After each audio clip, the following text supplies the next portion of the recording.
Pizza পছন্দ করে না এমন বাচ্চা মনে হয় খুব কমই আছে। আজকে কোনো প্রকার ইলেকট্রিক চুলা ছাড়াই গ্যাসের চুলায় গড়ে থাকা অল্প কিছু উপকরণ দিয়ে ছেলে আর মেয়ের জন্য পিৎজা বানালাম। প্রথমে নিয়ে নিছি 1 প্যাকেট রুটি। এই রুটি দিয়ে আজকে পিৎজা বানাবো।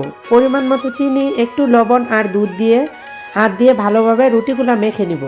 মেখে কিছুক্ষণের জন্য রেখে দিব। পিৎজা বানানোর জন্য আগে থেকে মুরগির মাংস ছোট ছোট পিস করে কেটে ধুয়ে রাখছিলাম। ওইগুলাতে পরিমাণ মতো লবণ, আদা রসুন বাটা, হলুদ গুঁড়া, মরিচের গুঁড়া, ধনিয়া গুঁড়া, গরম মশলা গুঁড়া আর একটু tomato sauce, 1 packet Maggi, magic masala, একটু টেস্টিং সল্ট, 2 চামচ সয়া সস দিয়ে ভালোভাবে হাত দিয়ে মেখে নেওয়ার পরে কড়াইতে অল্প তেল গরম করে মুরগির মাংসগুলা অল্প তাপে ঢেকে এপিট ওপিট ভালোভাবে ভেজে নিব। আগে থেকে যে রুটিগুলো মেখে রাখছিলাম এই পর্যায়ে ওই রুটিতে একটা ডিম ভেঙে আবারও হাত দিয়ে কিছুক্ষণ মেখে নিব। মুরগির মাংসগুলো ভাজার সময় কিন্তু খেয়াল রাখতে হবে যাতে কাঁচা না থাকে। আমার মুরগির মাংস ভাজা শেষ হয়ে গেলে ওই কড়াই আবার একটু তেল দিয়ে পিৎজা বানানোর জন্য যে রুটিগুলা মেখে রাখছিলাম ওইগুলা সবটুকু কড়াই দিয়ে হাত দিয়ে ভালোভাবে পিৎজার আকৃতি করে নিছি। হাত দিয়ে বাড়িতে পিৎজা বানাইতেছি, একটা ভিআইপি ব্যাপার না। এই পিৎজার এক পিঠ ভাজা হয়ে গেলে কিন্তু খুব সাবধানে উল্টাতে হবে। এইটা কিন্তু একদম মানুষের মনের মতো নরম, ভেঙে যাওয়ার সম্ভাবনা আছে কিন্তু উল্টানোর সময়।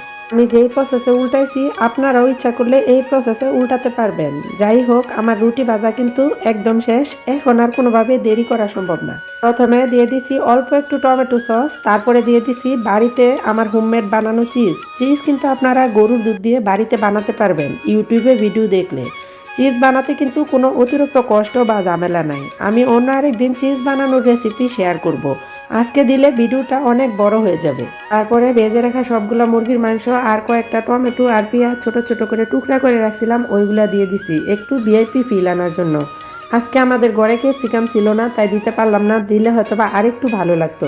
আসলে পুরোপুরি হয়তোবা বাজারের মতো হবে না জানি, কিন্তু বাচ্চারা বায়না করলে খুব সহজে তাড়াতাড়ি বাড়িতে বানিয়ে দিতে পারবেন। আর খরচও একদম কম হয়। উপকরণগুলো যেহেতু আমাদের ঘরেই থাকে। আর বাইরে থেকে কিনে আনা খাবার বাচ্চাদের জন্য বা বয়স্কদের জন্য সবসময় স্বাস্থ্যকর হয় না। এই পিৎজার ক্ষেত্রে কিন্তু সবচেয়ে বেশি দরকারি উপরে অনেক বেশি চিজ দেয়া। কারণ উপরে অনেক বেশি চিজ দিলে দেখতে যেমন ভালো লাগে, খাইতেও অনেক বেশি ভালো লাগে। বাজারের পিৎজাগুলো তো দেখবেন যে উপরে অনেক বেশি করে চিজ দেয়। আর আমি যেহেতু ঘরেই চিজ বানাইছিলাম, আমিও কিন্তু একটু বেশি করে উপরে চিজ দিছিলাম। 1 কেজি দুধ দিয়ে কিন্তু মোটামুটি অনেকটা চিজ হয়েছিল। এই পিৎজা বানানোর পরও আমার ঘরে আরও একটু চিজ রয়েছে এখনও। এই পর্যায়ে পিৎজা বানানো একদম কমপ্লিট। ঢাকনা দিয়ে ডেকে চুলাতে 5-7 মিনিট হালকা আঁচে রান্না করে নিলে কিন্তু পিৎজা বানানো একদম শেষ। দেখতে তো মাশাআল্লাহ খুব সুন্দর হয়েছে, আর খাইতেও আলহামদুলিল্লাহ অনেক মজা হয়েছে। আমার বাচ্চারা কিন্তু অনেক বেশি পছন্দ করছে এই পিৎজা। আপনারা যদি এতক্ষণ পর্যন্ত ধৈর্য ধরে আমার ভিডিওটা দেখে থাকেন, আপনাদেরকে অসংখ্য ধন্যবাদ।